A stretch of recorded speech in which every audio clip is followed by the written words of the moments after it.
Donc là, on est aux grands abattoirs de Dakar. En fait, on est venu aujourd'hui pour réceptionner les animaux, donc les 109 bœufs qui vont être sacrifiés pour la fête de Tabaski, donc la fête de l'Aïd al-Adha, pour cette année 2014. Et donc on est venu pour réceptionner ces bêtes et pour faire l'inspection vétérinaire. Donc on a un vétérinaire qui est avec nous et qui inspecte tous les animaux pour vérifier qu'ils ne présentent pas de pathologie et qui sont donc prêts à être sacrifiés pour la fête. Donc voilà, la fête c'est demain. Tous les animaux seront abattus dans la nuit de demain, entre demain et après-demain. Et tout ça sera distribué lundi et mardi prochain à environ 20 000 personnes. Merci beaucoup. Donc, je suis là pour le compte du Secours islamique pour procéder à l'inspection antemortem des bœufs qui sont destinés à l'abattage pour le compte de la fête de l'Aïd. Cette inspection consiste en 2 volets. Le premier volet, c'est de faire respecter les dispositions réglementaires d'abattage. Bref, le but de cette inspection, c'est de faire en sorte que les animaux qui seront abattus seront aptes, disons, à la consommation humaine.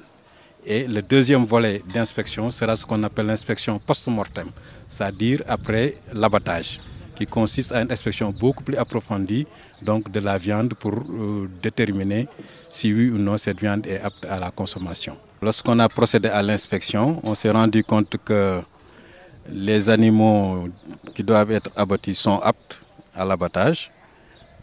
Aucune bête ne présente des signes de fatigue, des signes de maladie, de diarrhée, donc qui peut supposer par exemple une certaine anomalie.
santati yàlla bokk bi mu ñu mayee ñu teewaat ko ba at mii mayoon nañ ñu teewe daaw ñu mayaat ñu teewe ren ñuy naqaru nag benn femme leader bu bokkoon si ñun sa wàññeeku waaw ñu ngi koy ñaanal fu mu tëdd yàlla na ko gënal fi mu jóge léegi nag di gërëm Secours l'Islam ñun dañ koy gërëm parce que suñu doom yi ñoo leen jël en charge weer bu dee ñu jox leen bourse événement bu jot korité tabaski lépp ñu ngi suñ côté di ñu dimbali di ñu jàppale di leen jox fourniture fii ne le 10 dañoo war a dem jëli fourniture xale kon Secours l'Islam amuñu fayam jaaraama rek la ñuy wax bi mu yàlla yóbboo bàyyi dafay teg Secours l'Islam suñ sañoon nag dañuy nekk suñ jëkkër yi waaye yàlla yóbbu na bàyyi teg fi Secours l'Islam dañ koy sant di ko gërëm amuñu fayam amul femme yu nekk Pikine fii nekk yaay jirim Secours l'Islam mi ngi sa côté di la jàppale weer bu dee ñu dem fayiku suñu bourse ñëw fayal suñu doom école fourniture daaw dañu jox ba jox ñu dictionnaire jox ñu lépp saag yi yàquwul ba année bi jeex kon ñi ngi leen di ñaanal nag.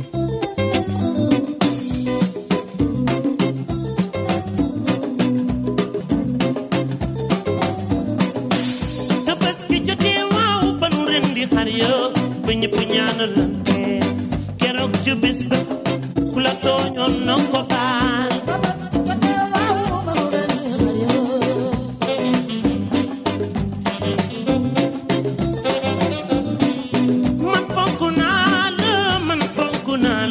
Ibu man fonk naa la keroog ci bés ba Ibu Njaay ku la tooñoon na ko baal waaw ba nu ren di xar yoo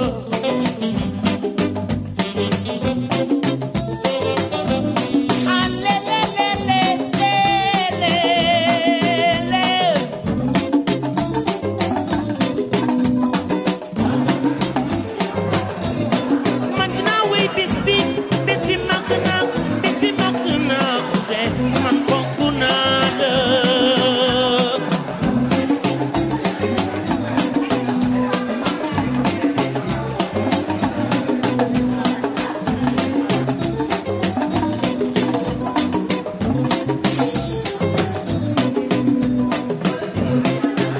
sa mbubb mi nga gën a fonk ngay sol Ousseynou Ndiaye ngir màggal bés bee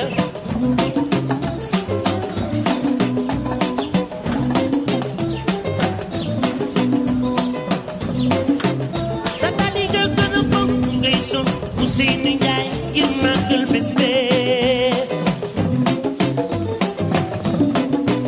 su ngoon ko jotee Allah yi lay la laaw Birano Asu Ndiaye yow Ibu Ndiaye Ibu suñu daanaan defoon nañ ko daaw fekki déwén dañuy baaxantal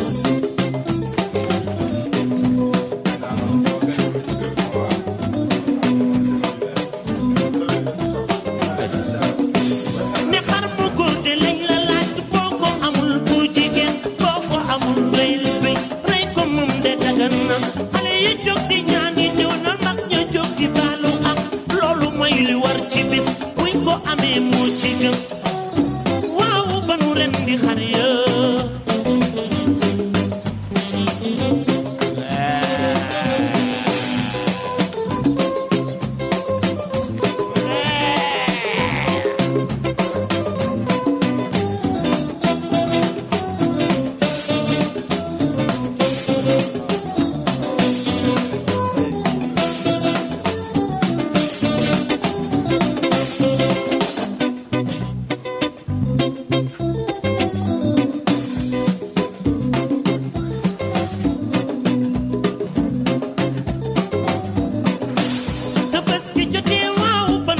xar yo ba ñëpp ñaanal la keroog ci bis ba ku la tooñoon na ko baal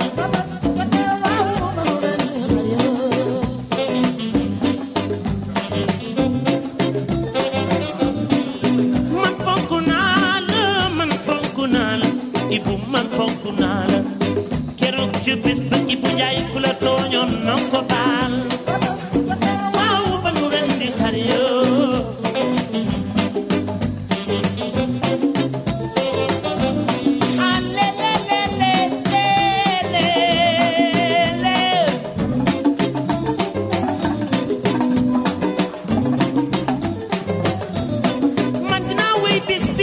bés bi màgg naa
màggal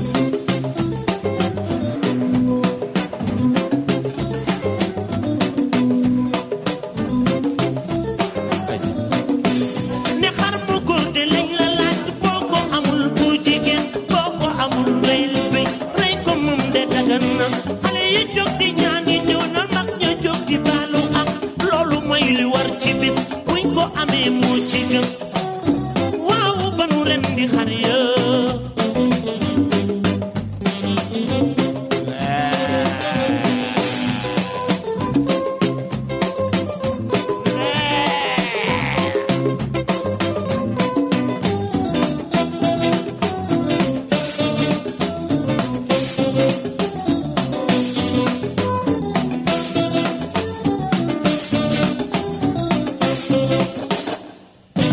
Tout d'abord, nous remercions, au nom de l'hôpital Aristide Le Dantec, au nom de la direction générale, nous remercions Secours Islamique de France. Voilà, et pour ce don, bon, c'est une tradition depuis 2008. Nous recevons presque chaque année un don venant de cette association. Et c'est toujours aussi pour le bénéfice des malades internés au niveau de l'hôpital. C'est une très bonne initiative, hein. Pratiquement c'est pensé aux personnes démunies. Et pratiquement, on est dans un hôpital d'indigènes. Et pratiquement, les gens qui sont internés ici n'ont pas assez de revenus. Et comme on le dit, nous gérons un effectif très élevé. Et de ce fait, souvent, ça nous vient en appoint par rapport à ça. Et donc, c'est une bonne chose, une bonne initiative de votre part. Merci beaucoup. Merci beaucoup. Toute la direction aussi vous remercie. Merci. Donc vraiment, nous vous remercions davantage du geste que vous venez de faire à l'endroit des pensionnaires que nous gérons ici au niveau du pavillon spécial. Donc ce n'est pas la première fois parce que vous avez l'habitude de venir toujours en de pareils moments, de partager avec les détenus la fête de l'aide du pays qui sera la Tabaski. Vous l'avez fait l'année passée, aujourd'hui aussi vous êtes revenus pour récidiver le même acte. Donc on ne peut que vous remercier. Aussi les pensionnaires qui sont là, chargés de recevoir ce don-là, aussi vous remercier davantage parce que peut-être vous ne pouvez pas les voir, c'est des malades alités couchés. Mais l'idéal aurait vraiment que vous soyez auprès d'eux afin qu'ils puissent sentir que vous avez fait quelque chose vraiment de magnifique à leur endroit. Mais l'essentiel, nous allons porter des messages en leur endroit. Et encore une fois, donc, demandez et prions au Tout-Puissant que vous ayez les forces et les ressources de perpétuer ces genres d'actes dans le temps. Donc vraiment, c'est tout ce que je tenais à vous dire aujourd'hui. Merci. Tout d'abord, je voudrais vous transmettre les remerciements au nom du directeur de l'administration pénitentiaire, du directeur de la maison d'arrêt et de tout le personnel qui sert dans cet établissement pénitentiaire. Donc, vous avez réitéré vos actions de bienfaisance depuis votre collaboration avec l'administration pénitentiaire. Bon, c'est à merveille que vous exercez vos activités. Donc, vous participez, vous contribuez au bien-être de la population carcérale à chaque fois de besoin. Nous vous en remercions très sincèrement au nom de toute l'administration pénitentiaire et de toute la détention et de tout le personnel de l'établissement.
Ousseynou Ndiaye ngir màggal bés bee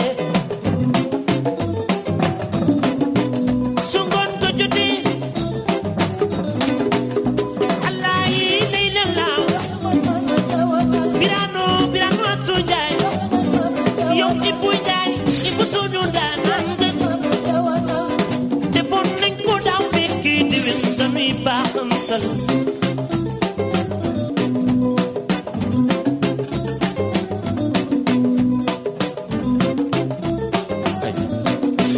ne xar mu góor de lañ la laaj boo ko amul bu jigéen boo ko amul reylu béy rey ko moom de dagan na xale yi jóg di ñaani ñëw na mag ña jóg di baalu ak loolu mooy li war ci bis buñ ko amee moo ci gën waaw ba nu ren di xar ya